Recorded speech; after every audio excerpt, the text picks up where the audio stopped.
Pas de restriction de circulation, tous les trains roulent, tout le monde peut rouler.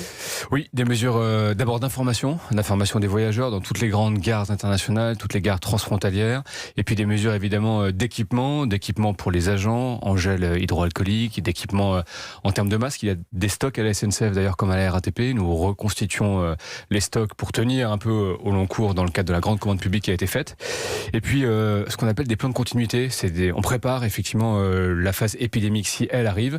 Ça permettrait dans une version un peu maximaliste effectivement de procéder à des restrictions. On vient de l'expliquer dans le journal, phase 1, phase 2, c'est ce qui se passe aujourd'hui. Le virus est là, donc plus besoin de ces mesures de quarantaine. Si on passait en phase 3, il pourrait y avoir des lignes coupées. Alors phase 2, effectivement, le virus circule mais reste géographiquement localisé ou confiné, et donc on essaie vraiment de freiner la propagation du virus. Et puis phase 3, c'est la phase dite épidémique dans laquelle le virus circule, et là on est en phase de traitement finalement comme une période de grippe qu'on connaît actuellement, avec un traitement qui repose essentiellement sur les mesures de gestion dans les hôpitaux, des mesures de gestion sanitaire.